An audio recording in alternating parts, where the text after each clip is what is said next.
Realisation হয়েছে কিনা আপনারা যে আপনাদের ভাই মোবাইলগুলো বন্ধ করে এটা তো রিয়েলাইজেশন হয়েছে কিনা আপনারা অপরাধ করছেন?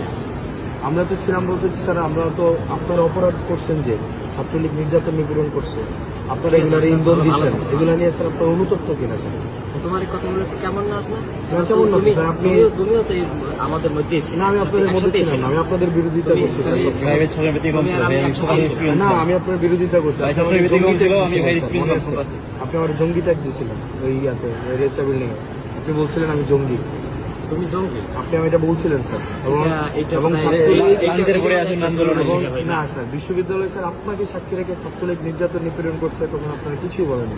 এবং স্যার রিয়েলাইজেশন হলে তো ফাইন, আপনারা আমাদের সমাজের বিবেক, রিয়েলাইজেশন এটা হয় কিনা যে স্যার এটা অত্যাচার আপনাদের এই রিয়েলাইজেশন হয় কিনা স্যার? আমাদের বলা তো এটা তো বলো প্রত্যেকটা মানুষের ব্যক্তিগত মনে করি যে কোনো অন্যায় হইলে সেটা স্যার আপনার সময় অন্যায় হয়নি বিশ্ববিদ্যালয়ে স্যার, গেস্টরুম গণরুম অন্যায় হয় না? গেস্টরুম গণরুম তো ধারাবাহিকভাবে প্রক্রিয়া চলে আসে। এটা আপনার সময় ছিল না? আমার সময় ছিল, কিন্তু আমার কিন্তু উদ্যোগগুলো আমারই নেওয়া ছিল। না না হাসনাত, এটাও তুমি হিসাবে নিয়ে আপনাদের লেখা পড়ার তারপরে হচ্ছে কাজের মধ্যে এই জিনিসগুলো আসা উচিত, রিফ্লেকশন হওয়া উচিত। এটাও তুমি স্বীকার করবা যে পদক্ষেপগুলো সেগুলো কিন্তু আমি নিয়েছিলাম। এটাও না ওই অর্থে না স্যার, আপনারা সবসময় ডিনাই করছেন। কোন অর্থে সেটা ভিন্ন, কিন্তু শুরুটা কিন্তু আমিই করেছিলাম। নির্যাতন নিপীড়ন তোমরা সহযোগিতা করছিলাম। না না, ডিনাই করাটা অন্য জিনিস, ডিনাই করাটা তো অপরাধ। যারা প্রক্টর স্যার ছিলেন উনি বারবার ডিনাই করছেন।